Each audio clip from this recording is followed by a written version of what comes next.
रहीम dear students, अस्सलाम वालेकुम। Myself Mohammad Afsal. आज हम अपने 10th क्लास का नेक्स्ट टॉपिक पढ़ेंगे और वो है हमारा एंटीबायोटिक रेजिस्टेंस। बेटा, आप जानते हैं कि एंटीबायोटिक्स के बारे में हमने प्रीवियस लेक्चर में भी डिटेल पढ़ा और हमने ये देखा कि एंटीबायोटिक्स वो ड्रग्स होती है which are used against bacterial infection, जो बैक्टीरियल इन्फेक्शन के खिलाफ काम करती हैं। एंटीबायोटिक्स के बारे में आपने ये भी पढ़ा था कि ये दो तरह की होती है, एक बैक्टीरिसाइडल जो बैक्टीरिया को किल कर दे और दूसरी बैक्टीरियोस्टैटिक जो बैक्टीरिया की ग्रोथ को फॉर अ लिमिटेड टाइम और for a long time stop कर दे। ठीक है, फिर तो वो चाहे फोलिक एसिड की सिंथेसिस को रोक के करे या फिर वो प्रोटीन सिंथेसिस को स्टॉप करके ग्रोथ को रोके, बट बैक्टीरिया की ग्रोथ को रोकना बैक्टीरियोस्टैटिक है। अब सवाल ये है कि बैक्टीरिया एंटीबायोटिक बॉडी के अंदर काम किस तरह करती है। जब भी हम कोई भी एंटीबायोटिक टेक करते हैं, हम हासिल करते हैं फॉर एनी इन्फेक्शन, तो उसके लिए लेकिन यहाँ पे याद रहे कि ये बैक्टीरियल इन्फेक्शन ही होना चाहिए, क्योंकि एंटीबायोटिक्स जस्ट बैक्टीरियल इन्फेक्शन के खिलाफ काम करती है। तो जब भी हम कोई एंटीबायोटिक इनहेल करते हैं, हम खाते हैं एंटीबायोटिक को, तो वो क्या करती है कि वो एंटीबायोटिक जाकर हमारी बॉडी के अंदर मौजूद जो बैक्टीरिया है उनके इंटरनल मैकेनिज्म को स्टॉप कर देता है। ठीक है, ये एंटीबायोटिक जाकर बैक्टीरिया के इंटरनल मैकेनिज्म को स्टॉप कर देते हैं और उससे फिर बैक्टीरिया जो है वो अपना काम करना रुक जाते हैं।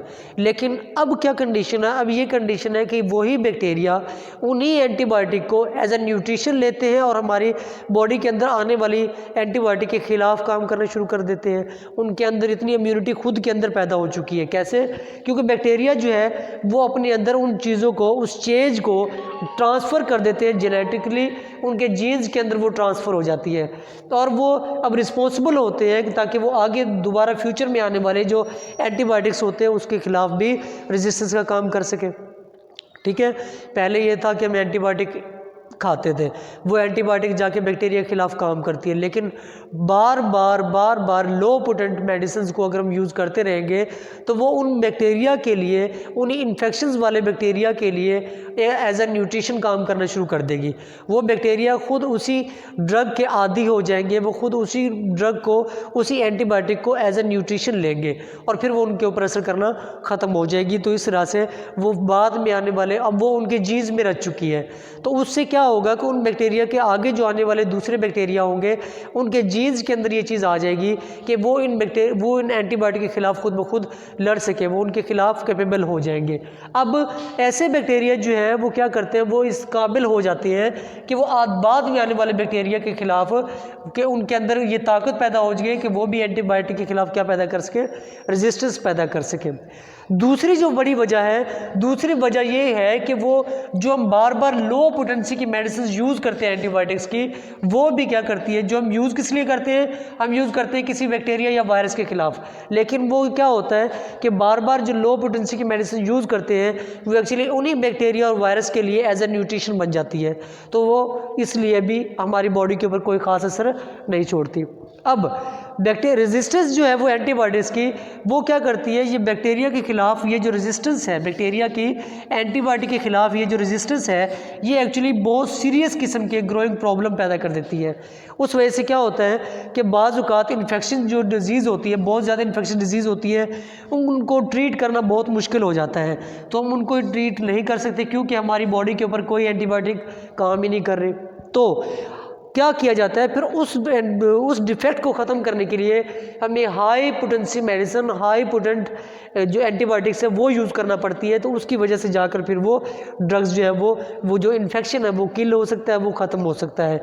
ठीक है, और इसी रेजिस्टेंस जो बैक्टीरिया है वो फिर उनको ख़त्म करने के लिए हम ट्रीट करते हैं किसके साथ, मोर पावरफुल एंटीबायोटिक्स के साथ, तब जाके ऐसा हो सकता है, अदरवाइज लो पोटेंसी मेडिसिन के साथ वो इन्फेक्शन ख़त्म नहीं हो सकते।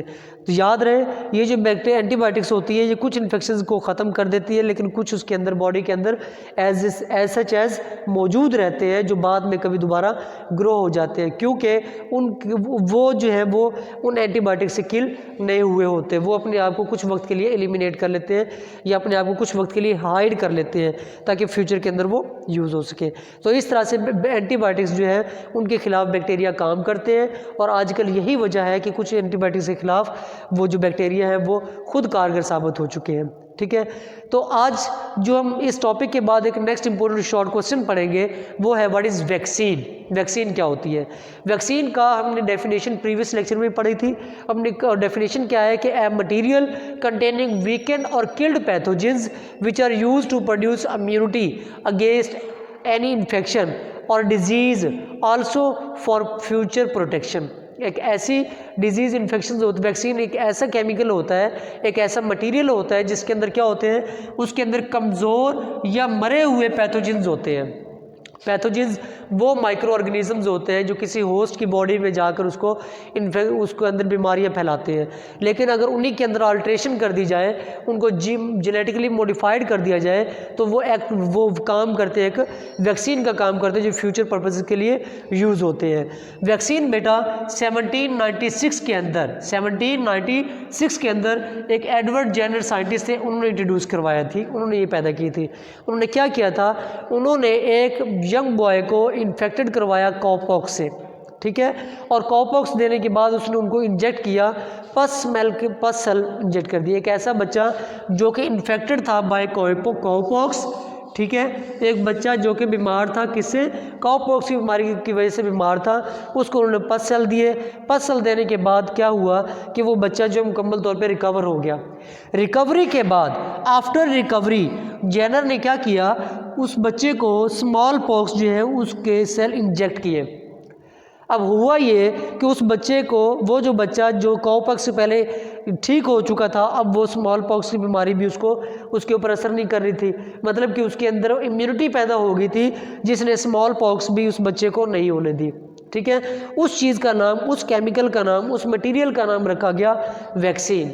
अब इस तरह ये पता चल गया कि अगर एक बीमारी के जर्म्स के खिलाफ, अगर एक बीमारी के खिलाफ हम कोई बॉडी के अंदर इम्यूनिटी पैदा कर लेते हैं, तो वो दूसरी बहुत सारी छोटी बीमारियों के खिलाफ भी इम्यूनिटी अपनी बॉडी के अंदर स्टोर कर लेती है, ठीक है। और इस तरह के केमिकल्स का, इस तरह के मटेरियल का नाम होता है वैक्सीन, और इस तरह के इलाज का नाम क्या होता है? वैक्सीनेशन, ठीक है बेटा। ये हमारे इंपॉर्टेंट शॉर्ट क्वेश्चन है, इसको आप लाजमी अंडरलाइन कीजिएगा और इसको होमवर्क में भी किया करेंगे आप। तो ये था हमारा आज का लेक्चर जिसमें हमने एक इंपॉर्टेंट लॉन्ग क्वेश्चन डिस्कस किया, एंटीबायोटिक रेजिस्टेंस और शॉर्ट क्वेश्चन। आई होप कि लेक्चर आपको समझ आ गया होगा। तब तक के लिए इजाज़त दीजिए, अल्लाह हाफिज़।